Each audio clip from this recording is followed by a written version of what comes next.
ഹരേ കൃഷ്ണ. ഓം നമോ ഭഗവതേ വാസുദേവായ. ഓം നമോ ഭഗവതേ വാസുദേവായ. ഓം നമോ ഭഗവതേ വാസുദേവായ. ഓം അജ്ഞാനതിമിരാന്തസ്യ ജ്ഞാനാഞ്ജനാശലാകയ ചക്ഷുരുന്മീലിതം യേന തസ്മൈ ശ്രീ ഗുരവേ നമഃ. നമോ വിഷ്ണുപാദായ കൃഷ്ണപ്രേഷ്ഠായ ഭൂതലേ ശ്രീമതേ ഭക്തിവേദാന്ത സ്വാമിനിതി നാമിനേ. നമസ്തേ സാരസ്വതേ ദേവേ ഗൗരവാണി പ്രചാരിണേ നിർവിശേഷ ശൂന്യവാദി പാശ്ചാത്യദേശധാരിണേ. ജയ ശ്രീ കൃഷ്ണ ചൈതന്യ പ്രഭു നിത്യാനന്ദ ശ്രീ അദ്വൈത ഗദാധര ശ്രീവാസാദി ഗൗര ഭക്തവൃന്ദ. ഹരേ കൃഷ്ണ കൃഷ്ണ കൃഷ്ണ ഹരേ ഹരേ, ഹരേ രാമ രാമ രാമ ഹരേ ഹരേ. ഹരേ കൃഷ്ണ. ശ്രീ ശ്രീ രാധാ ഗോവിന്ദ് ടെമ്പിൾ ഇസ്കോൺ ബാംഗ്ലൂരിന്റെ ഭഗവത്ഗീത ക്ലാസ്സിലേക്ക് എല്ലാവർക്കും സ്വാഗതം. എല്ലാവർക്കും പ്രണാമം. ഹരേ കൃഷ്ണ. ഹരേ കൃഷ്ണ. പ്രണാം മാതാജി. അപ്പൊ നമ്മളിന്ന് 11ാമത്തെ അധ്യായം വിശ്വരൂപം. നല്ലൊരു അധ്യായം അല്ലെ? വിശ്വരൂപത്തെ കുറിച്ചാണ് നമ്മൾ ഇന്നത്തെ അധ്യായത്തില്. ഭഗവാന്റെ വിശ്വരൂപ ആണ് ഇന്നത്തെ നമ്മുടെ. അപ്പൊ ഇന്നലെ നമ്മൾ ഭഗവാന്റെ വിഭൂതികളെയൊക്കെ കണ്ടു. അപ്പൊ ഇന്ന് ഭഗവാന്റെ വിശ്വരൂപം, അതാണ് ഭഗവാൻ അർജുനന് പറഞ്ഞു കൊടുക്കുന്നത്. അപ്പൊ വിശ്വരൂപം എന്തിനാണ് ഭഗവാൻ അർജുനന് കാണിച്ചു കൊടുത്തത്? അർജുനൻ ആഗ്രഹം പറയാണ് ഭഗവാന്റെ അടുത്ത്, ഈ പ്രപഞ്ചത്തിലെ ഭഗവാന്റെ ചെറിയൊരു അംശം മാത്രമാണ് ഭഗവാൻ ഈ പ്രപഞ്ചത്തെ നിലനിർത്തുന്നെന്ന് പറഞ്ഞു. അപ്പൊ അത് എങ്ങനെയാണെന്ന് അറിയാൻ അർജുനൻ ആഗ്രഹിക്കുകയാണ്. അപ്പൊ അങ്ങനെ ആണ് അർജുനന് ഭഗവാന്റെ വിശ്വരൂപം കാണിച്ചു കൊടുക്കുന്നത്. വിശ്വരൂപത്തിന്റെ പ്രത്യേകത എന്താണ്? നമ്മൾ പഠിച്ചിട്ടുണ്ടല്ലോ ഒന്നാമത്തേല്. എന്താണ് വിശ്വരൂപത്തിന്റെ പ്രത്യേകത? ഓർമ്മയുണ്ടോ?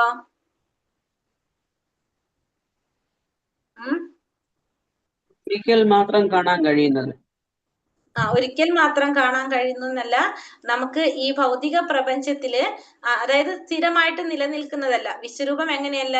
സ്ഥിരമായിട്ട് നിലനിൽക്കുന്നതല്ല വിശ്വരൂപം. അത് കാണിച്ചു കൊടുത്തു, അത് കഴിഞ്ഞു. അല്ലാതെ അത് മറ്റുള്ള അവതാരങ്ങളൊക്കെ എങ്ങനെയാണ്? ഭഗവാന്റെ പരവ്യോമത്തില് നിലകൊള്ളുന്നതാണ്. പക്ഷെ വിശ്വരൂപം അങ്ങനെയല്ല. അത് കാണിച്ചു കൊടുത്തു, അത് കണ്ടു, അത് കഴിഞ്ഞു. അതാണ് വിശ്വരൂപത്തിന്റെ പ്രത്യേകത. ശ്രീ ശ്രീ രാധാ ഗോവിന്ദ് കി ജയ്, ശ്രീല പ്രഭുപാദി കി ജയ്. 55 ശ്ലോകങ്ങളാണ് ഈ അധ്യായത്തിലുള്ളത്. 1 മുതൽ 8 വരെയുള്ള ശ്ലോകം അർജുനന്റെ അഭ്യർത്ഥന, വിശ്വരൂപത്തെ കുറിച്ച് ഭഗവാന്റെ വിവരണം. 9 മുതൽ 31 വരെ സഞ്ജയൻ കണ്ട ആ വിശ്വരൂപത്തിനെ കുറിച്ച് വിവരിക്കുകയാണ്. അർജുനൻ കണ്ട വിശ്വരൂപം സഞ്ജയൻ വിവരിക്കുന്നതാണ്. 32, 34 വരെയുള്ള ശ്ലോകത്തിലെ ഭഗവാൻ കാലനാണ് ഭഗവാൻ എന്ന് ഭഗവാൻ അർജുനനോട് പറയുന്നു. പിന്നെ അതിനുശേഷം അർജുനന്റെ പ്രാർത്ഥനയാണ് 35 മുതൽ 46 വരെയുള്ള ശ്ലോകത്തില്. 47 മുതൽ 55 വരെയുള്ള ശ്ലോകത്തില് ശുദ്ധ ഭക്തന്മാർക്ക് മാത്രമേ ഭഗവാനെ ശ്രീകൃഷ്ണ രൂപത്തിൽ കാണാൻ സാധിക്കുള്ളൂ എന്ന് പറയുന്നു. അപ്പൊ ഒന്നാമത്തെ ഭാഗം അർജുനന്റെ അഭ്യർത്ഥന, വിശ്വരൂപത്തെ കുറിച്ചുള്ള ഭഗവാന്റെ വിവരണം. ഒന്നാമത്തെ ശ്ലോകം. ഹരേ കൃഷ്ണ. ഓം നമോ ഭഗവതേ വാസുദേവായ. അർജുന ഉവാച മദനുഗ്രഹായ പരമം ഗുഹ്യമധ്യാത്മ സംചിതം യത്തയോക്തം വജസ്തേന മോഹോയം വിഗതോ മമ. അർജുനൻ പറഞ്ഞു, പരമഗുഹ്യങ്ങളായ ആധ്യാത്മിക വിഷയങ്ങളെ കുറിച്ച് അങ്ങ് എനിക്ക് ദയാപൂർവം നൽകിയ ഉപദേശങ്ങൾ കേട്ടതിനാൽ മാതാജി 8 ശ്ലോകം എടുത്തായിരുന്നു. ഇതിൽ 8 വരെ എടുത്തിട്ടുണ്ട് നമ്മൾ അല്ലെ? ഇപ്പൊ നമ്മൾ 9ാമത്തെ ശ്ലോകമാണ് വേണ്ടത്. ഓക്കെ. Thank you പ്രഭുജി. പ്രണാമം.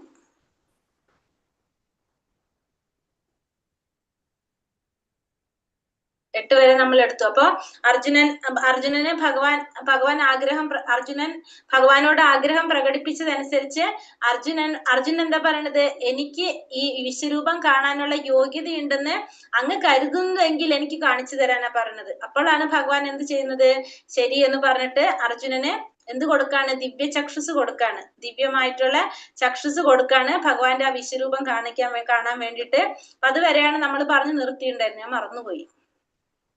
അപ്പൊ രണ്ടാമത്തെ ഭാഗം ഇനി അർജുനന് കാണിച്ചു കൊടുത്ത ആ വിശ്വരൂപത്തെ സഞ്ജയൻ വിവരിക്കുന്നതാണ്. അപ്പൊ സഞ്ജയനാണ് അത് പറയുന്നത്. സഞ്ജയ ഉവാച ഏവ മുക്താ തതോ രാജൻ മഹായോഗേശ്വരോ ഹരിഹി ദർശയാമാസ പാർത്ഥായ പരമം രൂപമൈശ്വര്യം. സഞ്ജയൻ പറഞ്ഞു, അല്ലയോ രാജാവേ, ഇങ്ങനെ പറഞ്ഞിട്ട് യോഗേശ്വരനായ കൃഷ്ണൻ എന്താ ചെയ്തത്? തന്റെ ദിവ്യമായ വിശ്വരൂപം അർജുനന് പ്രത്യക്ഷപ്പെടുത്തി. അപ്പം അർജുനനോട് ഭഗവാൻ ഇത്രയും പറഞ്ഞുകൊണ്ട് യോഗേശ്വരനായ ഭഗവാൻ കൃഷ്ണൻ തന്റെ ദിവ്യമായിട്ടുള്ള വിശ്വരൂപം അർജുനന് കാണിച്ചു കൊടുത്തു എന്നാണ് ഇവിടെ സഞ്ജയൻ പറയുന്നത്. ഇനി സഞ്ജയൻ കണ്ട വിശ്വരൂപത്തെ കുറിച്ച് പറയുന്നതാണ്.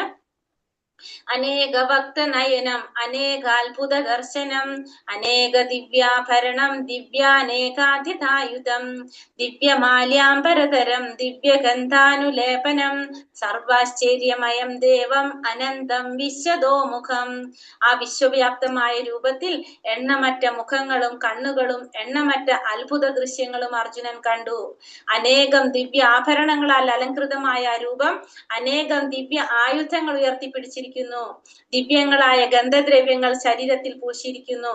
അത്ഭുതാവഹവും തേജോമയവും അമേയവും സർവവ്യാപ്തവുമായിരുന്നു ആ രൂപം. അപ്പൊ ആ വിശ്വവ്യാപ്തമായ രൂപത്തിലെ എണ്ണമറ്റ മുഖങ്ങള്, കണ്ണുകള്, എണ്ണമറ്റ അത്ഭുത ദൃശ്യങ്ങള് അർജുനൻ കണ്ടു. പിന്നെ അനേകം ദിവ്യ ആഭരണങ്ങൾ കൊണ്ട് അലങ്കൃതമാണെന്ത് ആ രൂപം. കുറെ ദിവ്യ ആയുധങ്ങൾ ഉയർത്തിപ്പിടിച്ചിട്ടുണ്ട്. പിന്നെന്താണ്? ദിവ്യങ്ങളായിട്ടുള്ള ഗന്ധദ്രവ്യങ്ങള് ശരീരത്തിൽ പൂശിയിട്ടുണ്ട്. അത്ഭുതാവഹമായിട്ടുള്ളതും തേജോമയമായിട്ടുള്ളതും അമേയവുമായിട്ടുള്ളതാണ് എന്ത് ആ വിശ്വരൂപം എന്ന് പറയുന്നത്. സർവവ്യാപ്തം, എല്ലാവിടം വ്യാപിച്ചിരിക്കുകയാണ് എന്ത് ആ വിശ്വരൂപം. ദിവി സൂര്യ സഹസ്രസ്യ ഭവേ ദുർഗാപതിയുക്തിത യതി ഭാസാദൃശ്യസ്യാസ്യാത് ഭാസസ്തസ്യ മഹാത്മനഃ. 1000 സൂര്യന്മാർ ഒരേ സമയം ഉദിക്കുകയാണെങ്കിൽ ഉളവാകുന്ന പ്രകാശത്തോട് തുല്യമായിരുന്നു ആ വിശ്വാത്മകമായ ഭഗവത് രൂപത്തിന്റെ പ്രഭാപൂരം. അപ്പൊ 1000 സൂര്യന്മാര് ഒരേ സമയം ഉദിക്കുകയാണെങ്കിൽ ഉണ്ടാകുന്ന പ്രകാശം, അപ്പൊ ഒരു സൂര്യൻ തന്നെ ഉദിച്ചാൽ ഉണ്ടാകുന്ന പ്രകാശം തന്നെ നമുക്കറിയാം. അപ്പൊ 1000 സൂര്യന്മാർ ഒരുമിച്ച് ഉദിക്കുകയാണെങ്കിലോ അത്രയും പ്രകാശത്തായിരുന്നു എന്ത് ഭഗവാന്റെ ആ വിശ്വരൂപത്തിന്റെ പ്രഭാപൂരം എന്ന് പറയുന്നത്. അത് സഞ്ജയൻ ധൃതരാഷ്ട്രക്ക് പറഞ്ഞു കൊടുക്കാണത്. തത്രൈകസ്തം ജഗത് കൃഷ്ണം പ്രവിഭക്താമനേകഥ അപശ്യാദേവ ദേവസ്യ ശരീരേ പാണ്ഡവസ്തഥാ. വിശ്വാത്മകമായ ഭഗവത് രൂപത്തിൽ അപരിമേയമായ പ്രപഞ്ചത്തിന്റെ നാനാ വിഭാഗങ്ങളെയും ഒരേ സമയം അർജുനന് കാണാൻ സാധിച്ചു. അർജുനൻ ഇപ്പൊ തേരിൽ ഇരുന്നു കൊണ്ട് ഭഗവാന്റെ ആ വിശ്വരൂപത്തില് പ്രപഞ്ചത്തിന്റെ നാനാ വിഭാഗങ്ങളും ആ പ്രപഞ്ചത്തിന്റെ എല്ലാ ഭാഗങ്ങളും കാണാൻ ആർക്ക് സാധിക്കാണ്? ഭഗവാന്റെ ആ വിശ്വരൂപത്തില് അർജുനന് കാണാനായിട്ട് സാധിച്ചു. തത്ര എന്ന വാക്കിവിടെ സാരവത്താണ്. അർജുനനും കൃഷ്ണനും തേരിലിരിക്കെയാണ് അർജുനന് വിശ്വരൂപത്തിന്റെ ദർശനം ഉണ്ടായത്. ഈ വാക്ക് ചൂണ്ടിക്കാട്ടുന്നു, അതായത് അർജുനന് മാത്രമാണ് ഭഗവാൻ ദിവ്യദൃഷ്ടി കൊടുത്തത്. അപ്പൊ യുദ്ധരംഗത്തിലുള്ള വേറെ ആർക്കും എന്ത് കാണാൻ സാധിക്കുന്നില്ല? ഭഗവാന്റെ വിശ്വരൂപം കാണാൻ സാധിക്കുന്നില്ല. അർജുനൻ ഈ രൂപം കാണുന്നത് എങ്ങനെയാണ്? ആ തേരിൽ ഇരുന്നു കൊണ്ടാണ് അർജുനൻ ഈ സർവവ്യാപ്തമായിട്ടുള്ള ഭഗവാന്റെ ഈ രൂപം കാണുന്നത്. തഥാ സാ വിസ്മയാവിഷ്ടോ ഹൃഷ്ടരോമാ ധനഞ്ജയ പ്രണമ്യ ശിരസാ ദേവം കൃതാഞ്ജലിരഭാഷത. പിന്നെ അർജുനൻ പരിഭ്രാന്തനായി വിസ്മയാധീനനായി രോമാഞ്ചം പൂണ്ട് കൃഷ്ണന്റെ മുന്നിൽ ശിരസ് കുനിച്ച് തൊഴുതുകൊണ്ട് ഇങ്ങനെ പറഞ്ഞു. അപ്പൊ അർജുനൻ ഭഗവാന്റെ വിശ്വരൂപം കണ്ടിട്ട് പരിഭ്രാന്തനായിട്ട് വിസ്മയാതീതനായിട്ട്, അർജുനൻ ചിന്തിക്കുന്ന രീതിയിലല്ല ഭഗവാന്റെ ഈ രൂപം കാണുമ്പോ വിസ്മയത്തോടു കൂടി രോമാഞ്ചം പൂണ്ട് ആ സന്തോഷം കൊണ്ട് അർജുനൻ ഭഗവാന്റെ മുന്നിൽ ശിരസ് കുനിച്ച് തൊഴുതുകൊണ്ട് ഇങ്ങനെ പറഞ്ഞു. ദിവ്യ ദർശനം ഉണ്ടായപ്പോൾ അർജുനന് കൃഷ്ണനോടുള്ള ബന്ധത്തിൽ വലിയൊരു മാറ്റം വന്നു. മുമ്പ് അവർ തമ്മിലുണ്ടായ ബന്ധം എന്താണ്? സുഹൃത് ഭാവത്തിന്റെ ആയിരുന്നു, സുഹൃത്തുക്കളായിരുന്നു രണ്ടുപേരും. ഇപ്പോഴോ അർജുനൻ ഭഗവാന്റെ മുന്നിലെ ആദരപൂർവ്വം തല കുനിക്കുകയും കൈകൂപ്പി വന്ദിക്കുകയും പ്രാർത്ഥിക്കുകയും ചെയ്യുന്നു. അപ്പൊ ഇപ്പോ ഭഗവാനെ വിശ്വരൂപത്തിൽ കാണുമ്പോ അർജുനന് മനസ്സിലാവാണ് ഭഗവാൻ വിശ്വരൂപിയായിട്ടാണ് ഭഗവാനെ മനസ്സിലാക്കാൻ സാധിക്കുന്നത്. അപ്പൊ ഭഗവാന്റെ മുന്നിലെ ആദരവോടുകൂടി തല കുനിച്ച് കൈകൂപ്പി വന്ദിച്ച് പ്രാർത്ഥിക്കുകയാണ് ചെയ്യുന്നത്. അപ്പൊ ഇവിടെ ആശ്ചര്യത്തോടും ആദരവോടും കൂടിയിട്ടാണ് ഇവിടെ ഇപ്പൊ ആരെ കാണുന്നത്? അർജുനൻ ഭഗവാനെ കാണുന്നത്. അർജുന ഉവാച പശ്യാമി ദേവാംസ്തവ ദേവദേഹേ സർവാംസ്തഥാ ഭൂത വിശേഷ സംഘാൻ ബ്രഹ്മാണമീശം കമലാസനസ്ഥം ഋഷീം ച സർവാനുരഗാംശ ദിവ്യാൻ അർജുനൻ പറഞ്ഞു, കൃഷ്ണ, അവിടത്തെ ശരീരത്തിൽ സകല ദേവന്മാരെയും മറ്റു സകല ജീവജാലങ്ങളെയും ഞാൻ കാണുന്നു. മാത്രമല്ല താമരപ്പൂവിൽ നിന്ന് അരുളുന്ന ബ്രഹ്മദേവൻ, അതുപോലെ ശിവൻ, ഋഷികൾ, ദിവ്യ സർപ്പഗണങ്ങൾ എന്നിവരെയും ഞാൻ കാണുന്നു. അപ്പൊ അർജുനൻ പറയാണ് ഭഗവാന്റെ അടുത്ത്, ഭഗവാന്റെ ശരീരത്തില് എല്ലാ ദേവന്മാരെയും എനിക്ക് കാണാൻ സാധിക്കാണ്, എല്ലാ ജീവാത്മാക്കളെയും കാണാൻ സാധിക്കാണ്. മാത്രമല്ല താമരപ്പൂവില് ഇരിക്കുന്ന ബ്രഹ്മാവിനെ കാണുന്നു, ശിവനെ കാണുന്നു, ഋഷികളെ, ദിവ്യ സർപ്പഗണങ്ങളൊക്കെ ആർക്ക് കാണാൻ സാധിക്കാണ്? ഇവരൊക്കെ ഭഗവാന്റെ ഈ ശരീരത്തില് അർജുനന് കാണാൻ സാധിക്കണം. എല്ലാവരും ഭഗവാന്റെ അംശമാണെന്ന് പറഞ്ഞു. പക്ഷെ ഭഗവാൻ അത് അർജുനന് മനസ്സിലാവണ്ടായിരുന്നില്ല. ഇപ്പൊ അർജുനൻ കാണാണ് ഭഗവാന്റെ ഈ ശരീരത്തില് എല്ലാ ദേവന്മാരെയും സർവ്വ ജീവജാലങ്ങളെയും ബ്രഹ്മാവിനെയും ശിവനെയും ദിവ്യ സർപ്പങ്ങള് ഋഷി എല്ലാവരെയും ആർക്ക് കാണാൻ കഴിയാണ്? ഇപ്പോ അർജുനന് കാണാനായിട്ട് സാധിക്കാണ്. അനേക ബഹൂദര വക്ത നേത്രം പശ്യാമി ത്വാം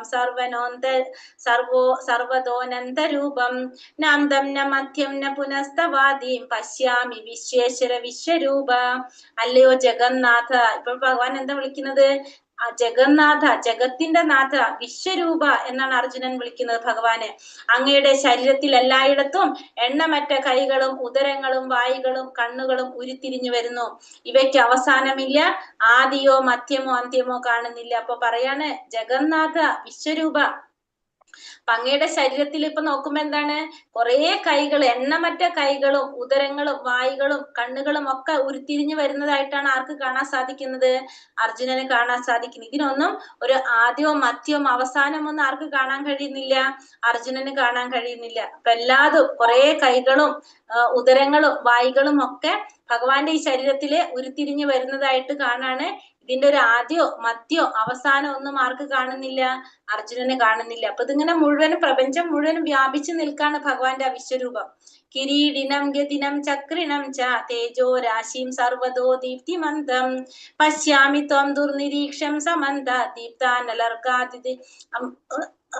ദീപ്താനലർക്കാദ്യുക്തി അപ്രമേയം.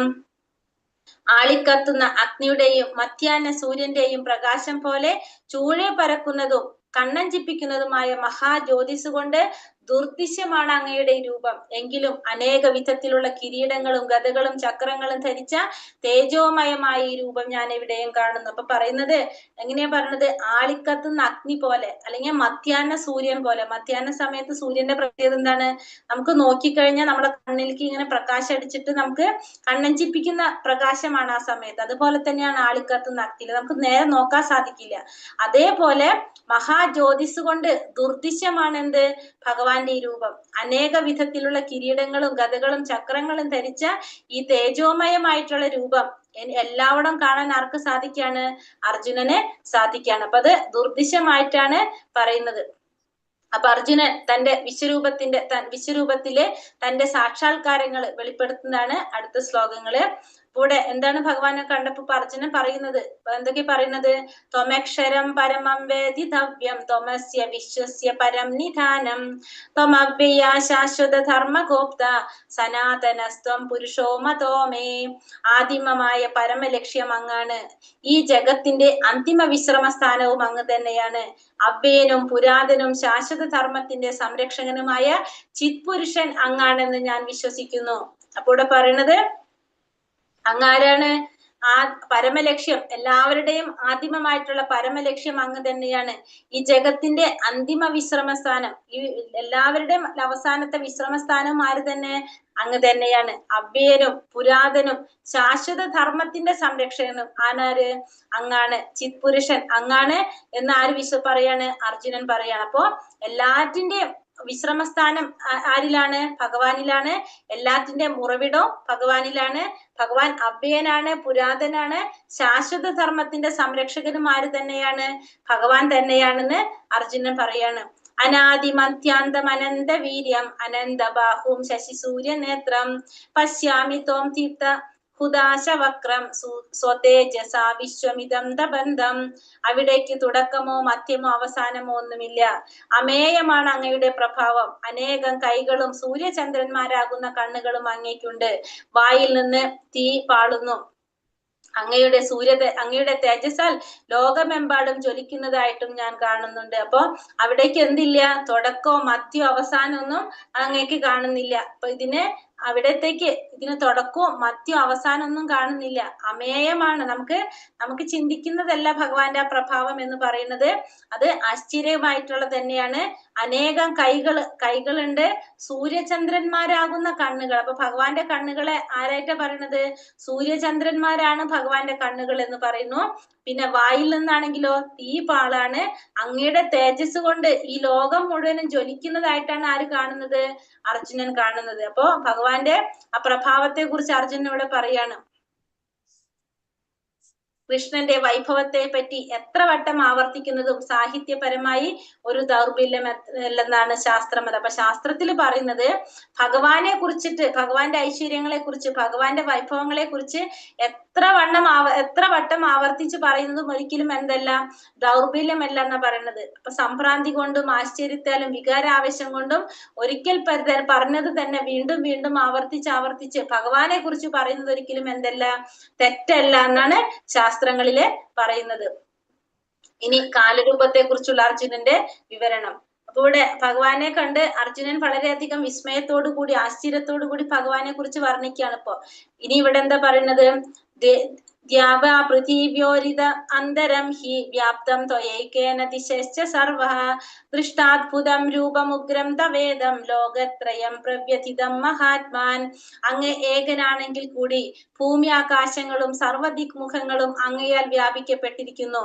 സർവോത്തമ, ആശ്ചര്യകരവും ഭയാവഹവുമായി രൂപം കണ്ടിട്ട് 3 ലോകങ്ങളും സംഭ്രാന്തി കൊള്ളുന്നു. അപ്പൊ അങ്ങ് ഏകനാണെങ്കിൽ കൂടി എങ്ങനെയാണ്? ഭൂമിയും ആകാശവും സർവ ദിക്മുഖങ്ങളും അങ്ങയാൽ വ്യാപിക്കപ്പെട്ടിരിക്കുന്നു. അപ്പൊ എല്ലാവരും അങ്ങയാൽ വ്യാപിക്കപ്പെട്ടിരിക്കുകയാണ്. സർവോത്തമ, ആശ്ചര്യകരവും ഭയാവഹവുമായി രൂപം കണ്ടിട്ട് 3 ലോകങ്ങളും സംഭ്രാന്തി കൊള്ളുന്നു. അപ്പൊ ഇവിടെ എന്ത് പറയാണ്? അർജുനൻ മാത്രമല്ല ഭഗവാന്റെ ഈ വിശ്വരൂപം കാണുന്നത്. അപ്പൊ കുരുക്ഷേത്ര യുദ്ധത്തിൽ അർജുനൻ മാത്രമാണ്, പക്ഷെ 3 ലോകങ്ങളും സംഭ്രാന്തി കൊള്ളുന്നു എന്ന് പറയുന്നുണ്ട്. അപ്പൊ ഭൂമിയിലുള്ളവർക്കും ആകാശത്തിലുള്ളവർക്കും സ്വർഗത്തിലുള്ളവർക്കും എല്ലാവർക്കും എന്ത് കാണുന്നുണ്ട്? ഇത് കാണാനായിട്ട് സാധിക്കുന്നുണ്ട്. അതായത് ദ്യാവ്യ പൃഥിവ്യോ എന്ന് പറയുന്നത് സ്വർഗ ഭൂലോകങ്ങൾക്കിടയിലുള്ള ആകാശം, ലോകത്രയം എന്നീ വാക്കുകൾ ശ്രദ്ധേയങ്ങളാണ്. അപ്പൊ അർജുനൻ മാത്രമല്ല ഭഗവാന്റെ ഈ വിശ്വരൂപം കാണുന്നത്, മറ്റ് ഗ്രഹവ്യൂഹങ്ങളിലുള്ളവർക്കും അത് കാണാനായിട്ട് സാധിച്ചു എന്നുള്ളത് നമുക്കിവിടെ മനസ്സിലാക്കാം. അപ്പൊ അർജുനന്റെ വിശ്വരൂപം ഒരിക്കലും ഒരു സ്വപ്നമായിരുന്നില്ല, വിശ്വരൂപ ദർശനം സ്വപ്നമായിരുന്നില്ല. ഭഗവാന്റെ കരുണ മൂലം ദിവ്യദൃഷ്ടി സിദ്ധിച്ചവരെല്ലാം യുദ്ധരംഗത്തിൽ ആ രൂപം ദർശിക്കുന്നു. അപ്പൊ ഭഗവാന്റെ കാരുണ്യം കൊണ്ട് ആർക്കൊക്കെയാണോ കാണാനായിട്ട് ഭഗവാൻ അനുവാദം കൊടുത്ത് അവർക്കൊക്കെ എന്ത് സാധിക്കുന്നുണ്ട്? ഭഗവാന്റെ ആ വിശ്വരൂപം കാണാനായിട്ട് സാധിക്കുന്നുണ്ട്. അമീഹിത്വാം സുരസംഘാ വിശന്തി കേചിത് പീതാ പ്രാഞ്ചലയോ വിഗൃണന്തി സ്വസ്തിത്യുക്താ മഹർഷി സിദ്ധ സംഘ സ്തുവന്തി ത്വാം സ്തുതിഭി പുഷ്കലാഭി. ദേവഗണങ്ങളെല്ലാം ശരണം പ്രാപിച്ച് അങ്ങയിൽ ഉൾപോകുന്നു. അവരിൽ ചിലർ വല്ലാതെ ഭയപ്പെട്ട് കൂപ്പുകൈകളോടെ പ്രാർത്ഥിക്കുന്നു. മഹർഷിമാരും സിദ്ധരും ലോകത്തിനെല്ലാവിധ ശാന്തിയും ഭവിക്കട്ടെ എന്ന് നേർന്നുകൊണ്ട് അങ്ങയെ ദൈവിക സൂക്തങ്ങളാൽ സ്തുതിക്കുന്നു. അപ്പൊ ദേവഗണങ്ങളൊക്കെ ഭഗവാനെ ശരണം പ്രാപിച്ച് ഭഗവാനിൽ ഉൾപ്പുകയാണ്. പിന്നെ ചിലരെന്ത് ചെയ്യുന്നുണ്ട്? ഭയപ്പെട്ട് കൂപ്പുകൈകളോടുകൂടി പ്രാർത്ഥിക്കുന്നുണ്ട്. മഹർഷിമാരും സിദ്ധന്മാരും ലോകത്തിന് എല്ലാവിധത്തിലുള്ള മംഗളങ്ങളും ഭവിക്കട്ടെ എന്ന് നേർന്നുകൊണ്ട് അങ്ങയെ വൈദിക സൂക്തങ്ങളാൽ സ്തുതിക്കുന്നുണ്ട്. അപ്പൊ ഭഗവാനെ സ്തുതിക്കാണ്. ദേവഗണങ്ങളെല്ലാം ഭഗവാനെ സ്തുതിക്കുന്നുണ്ട്. അവര് ഭഗവാനിൽ ശരണം പ്രാപിക്കുകയാണ്. ചിലവര് ഭയപ്പെട്ട് ഭഗവാനെ പ്രാർത്ഥിക്കുന്നു. മഹർഷിമാരും സിദ്ധന്മാരും ഒക്കെ എല്ലാവർക്കും ലോകത്തിന് എല്ലാവിധ മംഗളങ്ങളും ശാന്തിയും ഭവിക്കട്ടെ എന്ന് പറഞ്ഞുകൊണ്ട് ഭഗവാനെ വൈദിക സൂക്തങ്ങളാൽ സ്തുതിക്കുന്നുണ്ട്. രുദ്രാദിത്യ വസവോയേച്ച സാധ്യ വിശേഷിനൗ മരുത ശോഷ്മ ശപാശ്ച ഗന്ധർവ യക്ഷാസുര സിദ്ധ സംഘ വീക്ഷന്തേ ത്വം വിസ്മിതാശ്ചൈവ സർവേ. പരമശിവന്റെ എല്ലാ വിവിധ ആവിർഭാവങ്ങളും കൂടാതെ ആദിത്യന്മാർ, വസുക്കൾ, സിദ്ധന്മാർ, വിശ്വദേവന്മാർ, അശ്വനി ദേവതകൾ, മരുത്തുക്കൾ, പിതൃക്കൾ, ഗന്ധർവന്മാർ, യക്ഷന്മാർ, അസുരന്മാർ, സിദ്ധന്മാർ എന്നീ വിവിധ രൂപധാരികളും ആശ്ചര്യത്തോടെ അങ്ങയെ നോക്കുന്നു. അപ്പൊ ഇവിടെ ഭഗവാന്റെ പരമശിവന്റെ വിവിധ ആവിർഭാവങ്ങള്, പിന്നെ ആദിത്യന്മാര്, വസുക്കള്, സ്വാധ്യന്മാര്, വിശ്വദേവന്മാര്, അശ്വനി ദേവന്മാര്, മരുത്തുക്കള്, പിതൃക്കള്, ഗന്ധർവന്മാര്, യക്ഷന്മാര്, അസുരന്മാര്, സിദ്ധന്മാര് അങ്ങനെ വിവിധ രൂപധാരികളെല്ലാം എന്താണ് ആശ്ചര്യത്തോടു കൂടി ഇവരെല്ലാവരും ഭഗവാനെ ആശ്ചര്യത്തോടു കൂടി നോക്കുന്നതായിട്ടാണ് ആര് കാണുന്നത്? അർജുനൻ കാണുന്നത്. പിന്നെന്താണ് പറയണത്? ഇപ്പൊ ഭഗവാൻ അർജുനൻ നോക്കുമ്പോ ഭഗവാന്റെ ആ രൂപത്തിൽ ചെറിയൊരു മാറ്റം വന്നു തുടങ്ങി, വ്യത്യാസം വന്നു തുടങ്ങി. ഭഗവാൻ ആ രൂപത്തിന്റെ ഗതി അങ്ങോട്ട് മാറ്റി. അപ്പോ ഇവിടെ എന്താ അർജുനൻ പറയുന്നത്?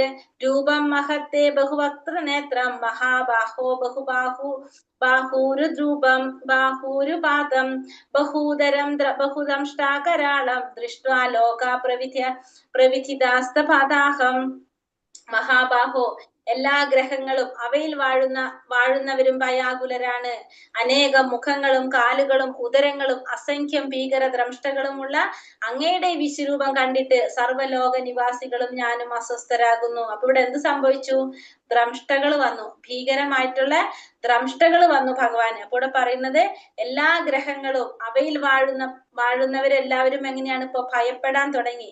അനേകം മുഖങ്ങളും കാലുകളും ഉദരങ്ങളും അസംഖ്യം ഭീകര ദ്രംഷ്ടകളുമുള്ള അങ്ങയുടെ വിശ്വരൂപം കണ്ടിട്ട് സർവ്വലോക നിവാസികൾക്കും അതുപോലെ തന്നെ എനിക്കും അസ്വസ്ഥതയാണ്, പേടിയാകുന്നു എന്ന് അർജുനൻ പറയാണ്. നഭാസ്പൃശ്യം ദീപ്തമനേക വർണ്ണം വ്യത്യാനനം ദീപ്ത വിശാല നേത്രം ദൃഷ്ടാഹി ത്വാം പ്രവിധിതാന്തരാത്മാ ധൃതിം ന വിന്ദാമി ശമം ച വിഷ്ണു.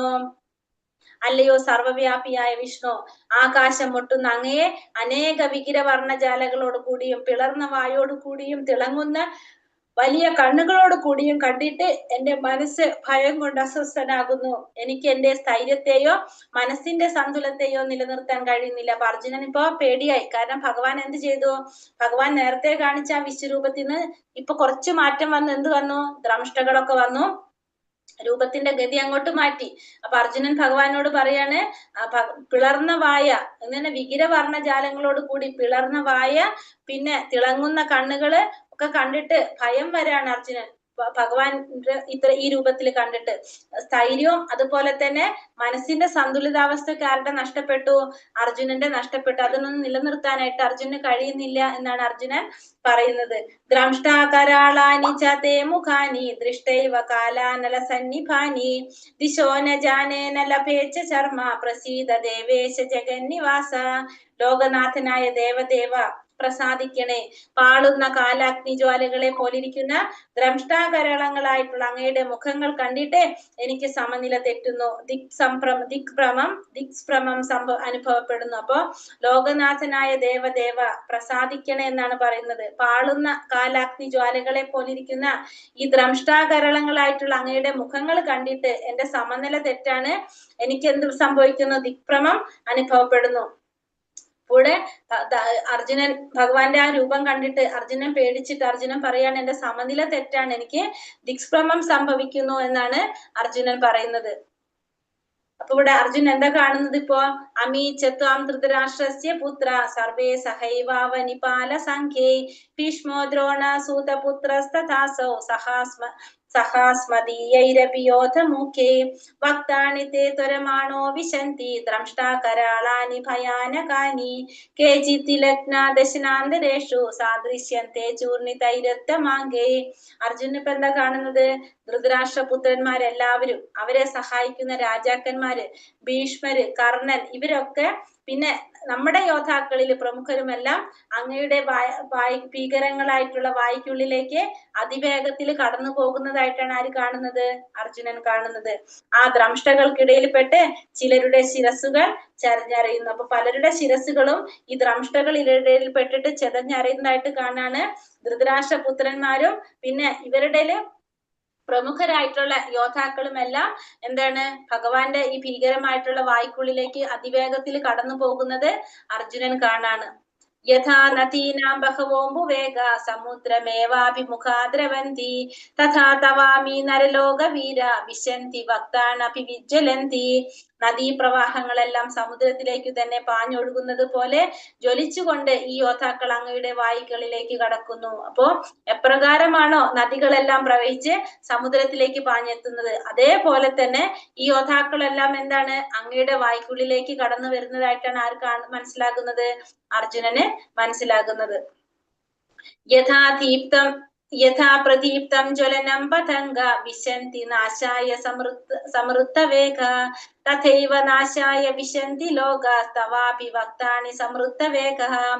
ഈയാമ്പാറ്റകൾ അതിവേഗത്തിൽ പറന്നു വന്ന് എങ്ങനെ കത്തിയെരിയുന്ന തീയിൽ വീഴുന്നുവോ അങ്ങനെ ഇവരെല്ലാം അങ്ങയുടെ വക്തങ്ങളിൽ വീണ് നശിക്കുന്നു. അപ്പൊ ഈയാമ്പാറ്റകള് അതിവേഗത്തിൽ പറന്നു വന്ന് കത്തിയെരിയുന്ന തീയിൽ വീഴുന്നത് പോലെ ഇവരെല്ലാവരും എന്ത് ചെയ്യാണ്? അങ്ങയുടെ വക്ത്രങ്ങളിൽ വീണ് നശിക്കുകയാണ് ചെയ്യുന്നത്. ഈയാമ്പാറ്റകളൊക്കെ പറന്നു വന്നിട്ട് കത്തിയെഴുന്ന തീയിൽ വീണ് നശിച്ചു പോകും. അതേപോലെയാണ് എല്ലാവരും അങ്ങയുടെ ആ വക്ത്രങ്ങളിൽ വീണ് എല്ലാവരും നശിക്കുന്നത് എന്നാണ് അർജുനൻ ഇവിടെ പറയുന്നത്. അപ്പൊ ഇവിടെ പിന്നെന്താ പറയുന്നത്? ലേലി ഹസ്യ ഗ്രസമാന സമന്ത ലോകാൻ സമഗ്രാൻ വദനൈർജ്വലപ്തി തേജാഭിപൂര്യ ജഗത് സമഗ്രം ഭാസസ്തവോഗ്രോ പ്രതപന്തി വിഷ്ണു. ഹേ വിഷ്ണു, ചുറ്റുപാടുമുള്ള ജനങ്ങളെ തീയാളുന്ന വായുകളാൽ അങ്ങ് വിഴുങ്ങുന്നത് ഞാൻ കാണുന്നു. അങ്ങയുടെ തേജസ് കൊണ്ട് പ്രപഞ്ചത്തെ ആവരണം ചെയ്തത് കൊണ്ട് ഉഗ്രവും ദയിപ്പിക്കുന്നതുമായ കിരണങ്ങളോട് കൂടി അവിടെ നിന്ന് കാണപ്പെടുന്നു. അപ്പൊ ഭഗവാനെ വളരെ തേജസ്സായിട്ടാണ് ഇവിടെ കാണുന്നത്. പിന്നെ അങ്ങയുടെ തീയാളുന്ന വായു കൊണ്ട് അങ്ങ് വിഴുങ്ങുന്നത്, ചുറ്റുപാടുമുള്ള ജനങ്ങളെല്ലാം വിഴുങ്ങുന്നതും ഞാൻ കാണാണ്. പിന്നെന്താണ് പറഞ്ഞത്? ഈ പ്രപഞ്ചത്തെ ആവരണം ചെയ്ത് തേജസ് കൊണ്ട് ഈ പ്രപഞ്ചത്തെ ആവരണം ചെയ്തുകൊണ്ട് ഉഗ്രഹവും ദഹിപ്പിക്കുന്നതുമായ കിരണങ്ങളോട് കൂടിയാണ് ആര് കാണപ്പെടുന്നത്? ഭഗവാൻ കാണപ്പെടുന്നത് എന്നും അർജുനൻ പറയുന്നത്. ആഖ്യാഹിമേകോ ഭവനുഗ്രരൂപോ നമോസ്തു തേ ദേവവര പ്രസീത വിജ്ഞാതമീച്ചാമി ഭവാന്തമാദ്യം നഹി പ്രജാനാമി തവ പ്രവൃത്തിം. ദേവാതിദേവ ഉഗ്രമൂർത്തെ. ഇപ്പൊ ഭഗവാനെ ഉഗ്രമൂർത്തെ, കാരണം ഭഗവാന്റെ ആ രൂപം വളരെ പേടിപ്പിക്കുന്ന രീതിയിലാണ് അർജുനനും കാണുന്നത്. അതുകൊണ്ട് ഭഗവാനെ ഉഗ്രമൂർത്തെ, അങ്ങ് ആരാണെന്ന് പറഞ്ഞു തരൂ.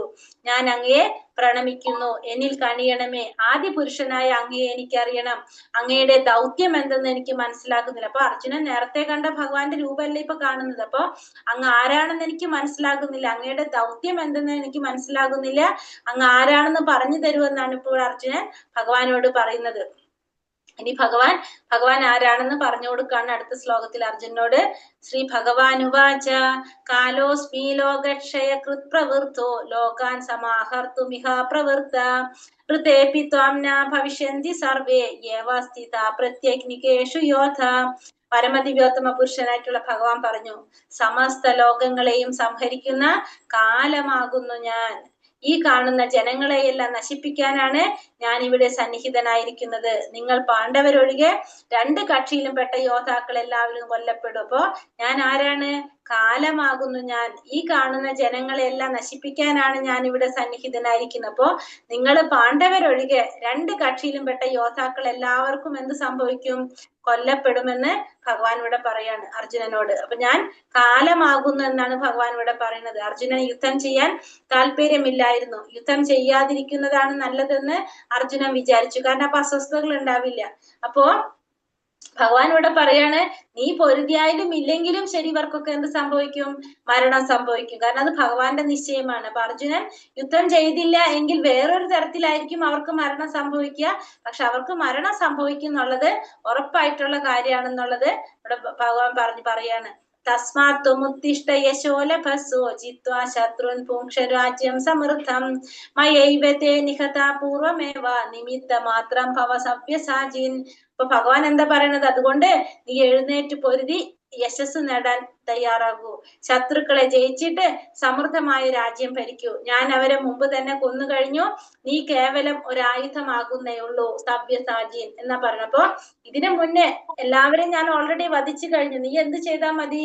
നീ ഒന്ന് പൊരുതി നിന്റെ യശസ് നേടാനായിട്ട് നീ തയ്യാറായാൽ മതി. ഞാൻ ഇവരെ ഓൾറെഡി വധിച്ചു കഴിഞ്ഞു. അതുകൊണ്ട് നീ എന്ത് ചെയ്യൂ? പൊരുതി യശസ് നേടൂ എന്നാണ് ഇവിടെ അർജുനോട് പറഞ്ഞത്. നീ ഒരു ആയുധം മാത്രമേ ആകുന്നുള്ളെന്നാണ് ഭഗവാൻ പറയുന്നത്. അപ്പൊ അമ്പെയ്യുന്നതിൽ അതിവിദഗ്ധനായവനെയാണ് നമ്മൾ എന്ത് പറയുന്നത്? സവ്യസാചിൻ എന്ന് പറയുന്നത്. അപ്പോൾ ശത്രു സംഹാരത്തിന് കഴിവുള്ളവനാണ് അർജുനൻ എന്നാണ് ഇതുകൊണ്ട് ഇവിടെ സൂചിപ്പിക്കുന്നത്. അപ്പൊ നിമിത്ത മാത്രം അർജുനനോട് പറയാണ്, നീ ഒരു ഉപകരണം മാത്രമേ ആകുന്നുള്ളൂ. അപ്പൊ ഈ കുരുക്ഷേത്ര യുദ്ധം എന്ന് പറയുന്നത് ഭഗവാന്റെ പരിപാടിയാണ്. അർജുനൻ യുദ്ധത്തിനെതിരാണ്. പക്ഷെ ഇവിടെ ഭഗവാന്റെ ഇച്ഛയ്ക്ക് അനുസരിച്ച്, ഭഗവാന്റെ ഹിതം അനുസരിച്ച് ആര് പ്രവർത്തിക്കണം? അർജുനൻ പ്രവർത്തിക്കണം. അങ്ങനെയാണ് നമുക്ക് എന്ത് സാധിക്കുന്നത്? ഭഗവാനെ പ്രസാദിപ്പിക്കാനായിട്ട്, സന്തോഷപ്പെടുത്താനായിട്ട് സാധിക്കുന്നത്. അപ്പൊ കൃഷ്ണാവബോധം തികഞ്ഞ് ഭഗവത് സേവന നിരതനാകുന്ന വ്യക്തിയാണ് ആര്? സമ്പൂർണ്ണ മനുഷ്യൻ എന്ന് പറയുന്നത്. അപ്പൊ അർജുനൻ ശരിക്കും യുദ്ധം ചെയ്യാൻ അർജുനന് താല്പര്യമില്ല. പക്ഷെ ഭഗവാന്റെ ഹിതം എന്താണ്? അതാണ് ആര് പ്രവർത്തിക്കേണ്ടത്? അർജുനൻ പ്രവർത്തിക്കേണ്ടത്. അപ്പൊ ഇത് മുഴുവനും ആരുടെ പരിപാടിയാണ്? ഭഗവാന്റെ പരിപാടി അനുസരിച്ചാണ് ഈ കുരുക്ഷേത്ര യുദ്ധവും എല്ലാം നടക്കുന്നത്. ദ്രോണം ച ഭീഷ്മം ച ജയദ്രഥം ച കർണം തഥാന്യാനപി യയോധ വീരാൻ യാ മയാ ഹതാംസ്ത്വം ജഹിമാ വ്യതിഷ്ഠ യുദ്ധസ്യത്തെ ജയദാസിരണേ സപത്നാൻ. ഭീഷ്മൻ, ദ്രോണർ, ജയദ്രഥൻ, കർണൻ എന്നിവരും മറ്റു മഹാരഥന്മാരും ഇപ്പോൾ തന്നെ എന്നാൽ കൊല്ലപ്പെട്ടു കഴിഞ്ഞു. അവരെ കൊല്ലുന്നതിൽ നിനക്ക് ദുഃഖം വേണ്ട. നീ പൊരുതുക മാത്രം ചെയ്താൽ മതി, ശത്രുക്കൾ തോറ്റുപോകും. അപ്പോ അർജുനനോട് ഭഗവാൻ പറയണം, ഇപ്പൊ തന്നെ നീ ആരെ കൊല്ലണെ കുറിച്ചാണ് പ്രയാസപ്പെടുന്നത്? ഭീഷ്മരെ, ദ്രോണരൊക്കെയാണ് അല്ലെ. ഇവരൊക്കെ ഇപ്പൊ ഓൾറെഡി എന്നാൽ കൊല്ലപ്പെട്ട് കഴിഞ്ഞു. ഇവരൊക്കെ കൊല്ലപ്പെട്ട് കഴിഞ്ഞു. നീ അതുകൊണ്ട് ദുഃഖിക്കേണ്ട ആവശ്യമില്ല. നീ വെറുതെ എന്ത് ചെയ്താൽ മതി? പൊരുതിയാ മാത്രം മതി എന്നാണ് ആര് പറയണത്? ഭഗവാൻ പറയണത്. ശത്രുക്കളൊക്കെ തന്നെത്താനെ തോറ്റുപോകും. കാരണം ഇവരൊക്കെ ഓൾറെഡി മരിച്ചു കഴിഞ്ഞു എന്നുള്ളത് ഭഗവാൻ അർജുനനോട് പറയാണ്. ഇനി അടുത്ത ഭാഗം നമുക്ക് നാളെ എടുക്കാം അല്ലെ. ഹരേ കൃഷ്ണ. നാളേക്ക് പോരെ? 7 മണി വരെ പറ്റുമോ? അല്ലെങ്കിൽ ഹരേ കൃഷ്ണ. ആരെങ്കിലും ഉണ്ടോ അവിടെ? നാളെ എടുത്താൽ മതിയോ? ഹരേ കൃഷ്ണ. വഞ്ചാകൽപതരൂപേശ്ച കൃപാ സിന്ധോഭ്യവച പതിതാനാം പാവനേഭ്യോ വൈഷ്ണവേഭ്യോ നമോ നമ.